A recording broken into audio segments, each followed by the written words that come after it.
Good morning students. Atharva ji के class की daily 8 बजे सुबह की वीडियो में आपका स्वागत है। और आज के 5 मिनट के इस वीडियो में हम करेंगे इंडियन पॉलिटी पर कुछ बहुत इंपॉर्टेंट क्वेश्चंस। लेकिन सबसे पहले उस प्रश्न का उत्तर जो मैंने पिछले वीडियो में आपसे पूछा था। मैंने पूछा था कि हाल ही में कौन सा देश नाटो में शामिल होकर इसका 31वां सदस्य बना है। तो उत्तर है ये फिनलैंड है। फिनलैंड उत्तरी यूरोप में स्थित है और इसकी राजधानी हेलसिंकी है। और ये पूर्व में रूस, उत्तर में नॉर्वे और उत्तर पश्चिम में स्वीडन से घिरा हुआ है।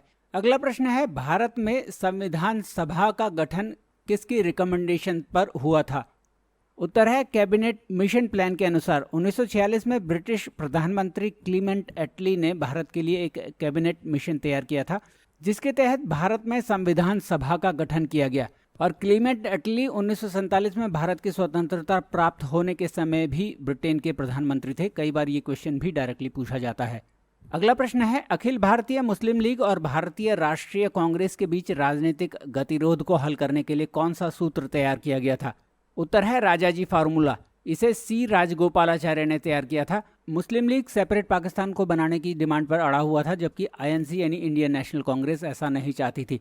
तो इसी गतिरोध को दूर करने के लिए राजाजी फार्मूला बनाया गया, लेकिन ये भी सफल नहीं हो पाया था। राजाजी फार्मूला को सी राजगोपालाचारी ने तैयार किया था, जो कि भारत के अंतिम गवर्नर जनरल भी थे। वो 1948 से 1950 तक भारत के गवर्नर जनरल रहे और वो दूसरे गृह मंत्री भी थे। और 1954 में पहली बार भारत रत्न पाने वाले 3 लोगों में से एक सी राजगोपालाचारी थे।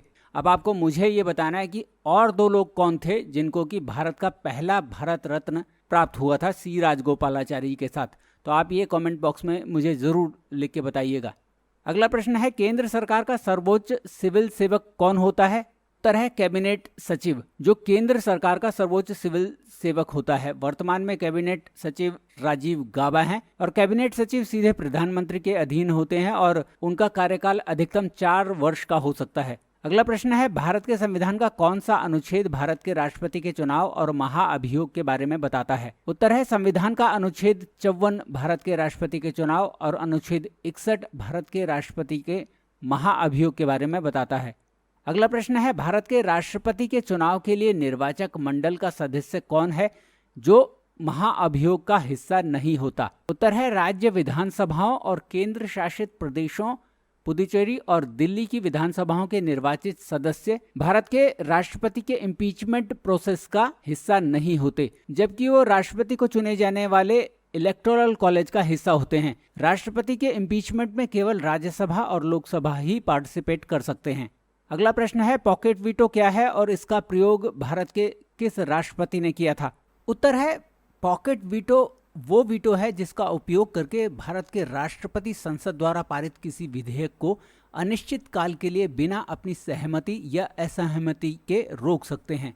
और अनुच्छेद 111 के तहत राष्ट्रपति को 3 तरह की वीटो प्राप्त हैं। एक एब्सोल्यूट वीटो, जिसमें कि राष्ट्रपति संसद द्वारा पारित किसी भी बिल पर अपनी सहमति नहीं देते। दूसरा सस्पेंशन वीटो, जिसमें कि वो उस बिल को वापस संसद में पुनर्विचार के लिए भेज देते हैं। और तीसरा पॉकेट वीटो। पॉकेट वीटो का इस्तेमाल पूर्व राष्ट्रपति ज्ञानी जैल सिंह ने किया था, जब उन्होंने इंडियन पोस्ट ऑफिस बिल पर ना तो सहमति दी ना असहमति दी, और बाद में वीपी सिंह के कार्यकाल के दौरान इस बिल को वापस ले लिया गया था। अगला प्रश्न है, संघ और राज्य के बीच वित्तीय वितरण किसकी सिफारिशों के आधार पर होता है। उत्तर है वित्त आयोग की सिफारिश पर। वित्त आयोग का गठन राष्ट्रपति द्वारा संविधान के अनुच्छेद 280 के तहत किया जाता है और मुख्य रूप से ये संघ और राज्य के बीच राजस्व के वितरण की सिफारिश देते हैं। वित्त आयोग का गठन 5 साल के लिए किया जाता है और इसमें एक अध्यक्ष और 4 सदस्य होते हैं। पहला फाइनेंस कमीशन 1951 में गठित किया गया था और प्रेजेंटली 15वां वित्त आयोग है, जिसके की अध्यक्ष एनके सिंह हैं। अगला प्रश्न है, किस प्रधानमंत्री के कार्यकाल के दौरान योजना आयोग को नीति आयोग द्वारा प्रतिस्थापित कर दिया गया था। उत्तर है प्रधानमंत्री नरेंद्र मोदी के कार्यकाल के दौरान। 1950 में गठित योजना आयोग को 2015 में national institution for transforming India या नीति आयोग द्वारा रिप्लेस कर दिया गया था। अगला प्रश्न है, सरकारिया आयोग की सिफारिशें किससे संबंधित हैं।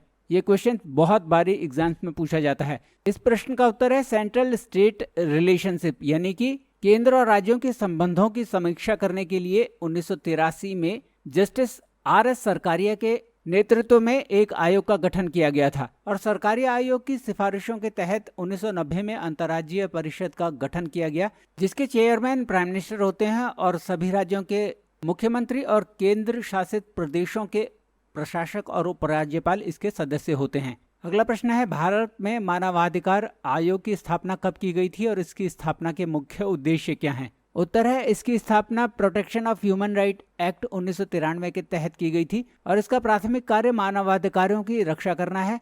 और एनएचआरसी में एक अध्यक्ष, 5 स्थायी सदस्य और 7 डीम्ड सदस्य होते हैं और इनकी राष्ट्रपति द्वारा नियुक्ति की जाती है। प्रेजेंटली अरुण कुमार मिश्रा एनएचआरसी के प्रमुख हैं। तो स्टूडेंट्स, ये थे आज के क्वेश्चंस। आई होप आपको वीडियो अच्छा लगा हो। अगर आपको ये वीडियो अच्छा लगा तो इसे लाइक और शेयर जरूर कीजिएगा और करंट अफेयर्स और जीके के क्वेश्चंस के लिए हमारे साथ डेली सुबह 8 बजे जरूर जुड़िएगा। Thank you very much for watching this video.